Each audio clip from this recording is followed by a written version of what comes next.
A realidade, em geral, diverge um pouco da ficção e das histórias encantadas que são contadas ao longo da infância, floreando e tornando mais amável os personagens que representam a história real.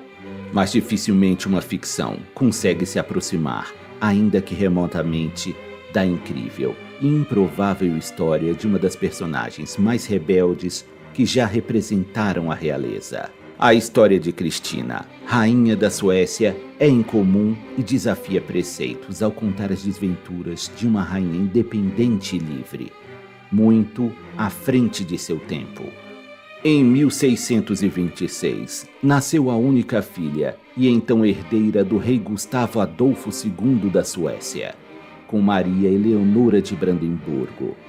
Com apenas 6 anos de idade, a então princesa ascendeu ao trono, após a morte de seu pai durante a Batalha de Lutzen, em que ele defendia as tropas protestantes contra os católicos durante a Guerra dos 30 Anos. Antes de falecer, o rei Gustavo garantiu apoio junto ao Conselho de Governo para que houvesse aceitação de sua filha como herdeira presumida do trono da Suécia. Como parte desse acordo, seu fiel conselheiro, Lord Oxenstierna, serviria como conselheiro regente, até que Sua Majestade alcançasse idade para assumir suas responsabilidades reais. O conselheiro Oxenstierna foi uma importante figura que tratou da educação e proteção da rainha. Haja vista sua mãe sofrer de distúrbios mentais que foram se agravando e tornavam seu comportamento histérico e inconsistente. Como exemplo de suas atitudes excêntricas após o falecimento de seu marido, determinou que o coração do rei Gustavo fosse embalsamado e pendurado sob seu leito. Por determinação do falecido rei, a pequena Cristina teve a mesma educação que seria concedida a um príncipe, sendo iniciada em literatura, matemática, história, línguas, filosofia, além de ter aulas de equitação, esgrima e caça.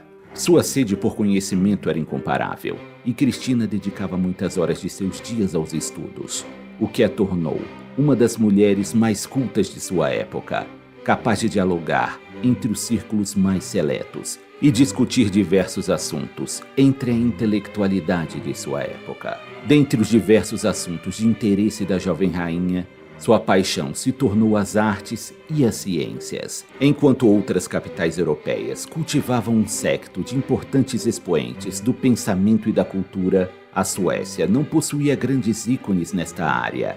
E esse era um dos pontos que Cristina ansiava por modificar como marca de seu reinado. Seu sonho era incluir Estocolmo junto às capitais referências na arte e ciência.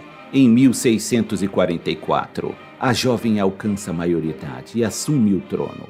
Apesar de ser chamada de rainha, recebeu durante sua coroação o título oficial de rei.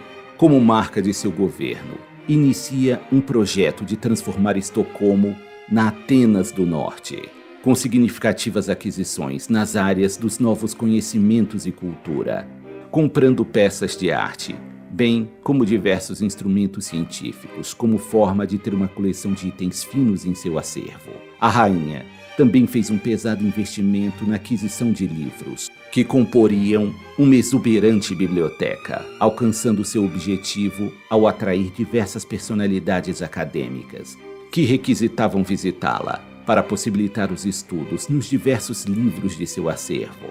Dentre as grandes personalidades que foram à Suécia para conhecer a rainha e seu legado particular de conhecimento, houve um famoso e controverso caso.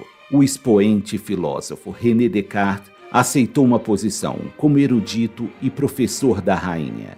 Porém, ao ser recepcionado no palácio, foi surpreendido com a informação de que teria um limitadíssimo tempo para suas aulas particulares, o que frustrou o pensador, que na época já tinha grande fama e prestígio.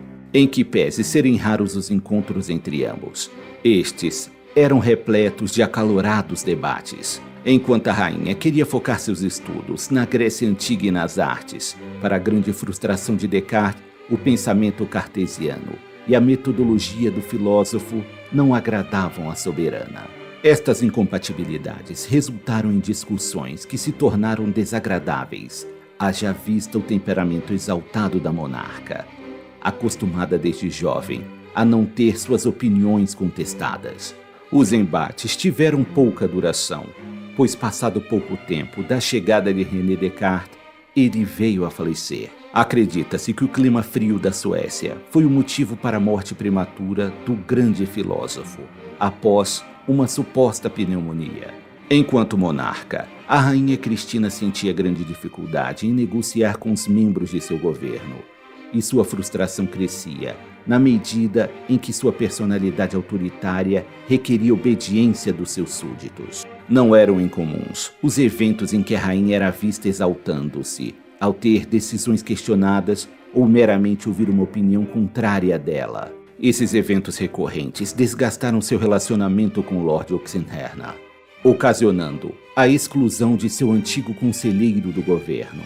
Durante as negociações de paz envolvendo o fim da Guerra dos 30 Anos, tanto a rainha quanto o Lorde enviaram representantes com objetivos divergentes para as negociações, enquanto o Lord Oxenstierna acreditava que a Suécia poderia ter significativos ganhos estratégicos. Com uma posição forte e a manutenção do conflito, a rainha Cristina desejava o fim da guerra a qualquer preço, ainda que isso significasse concessões por parte dos suecos.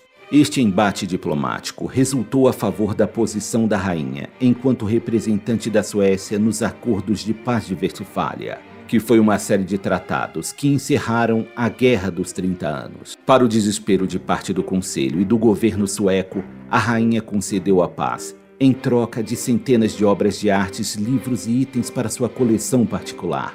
Em 1649, a corte começou a pressionar a rainha para que firmasse matrimônio, o que foi recebido com desdém por Cristina, a quem a ideia de casamentos e maternidade eram repulsivas. Cristina deixava claro que não tinha qualquer pretensão em se casar ou gerar um sucessor ao trono, o que de fato representava que ela seria a última descendente da Casa de Vasa.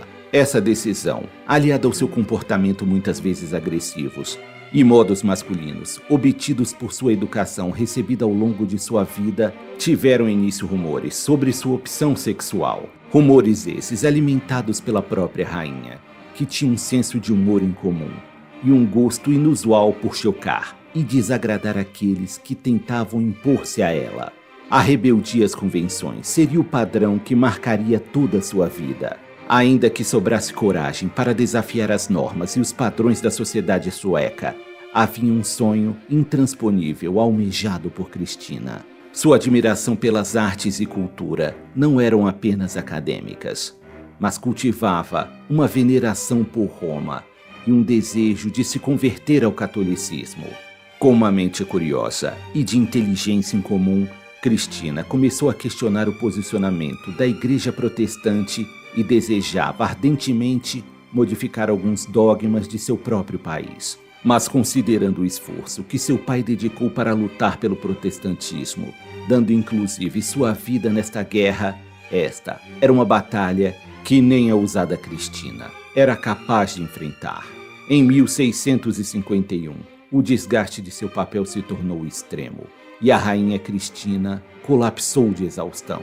Neste ano, o cansaço começou a ter marcas mais cruéis no comportamento da rainha, que determinou a sentença de morte contra o historiador real de sua corte e seu filho de 17 anos, como punição após descobrir que este havia criticado sua postura e comportamento.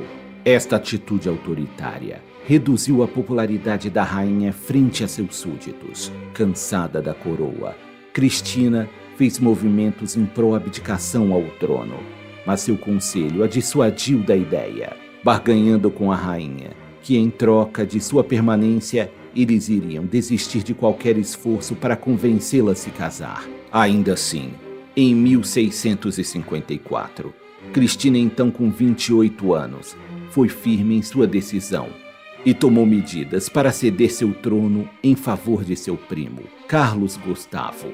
A cerimônia de destronamento ocorreu em junho de 1654 e, conforme era o rito da época, a rainha era desapropriada dos elementos da majestade, como símbolo de sua abdicação.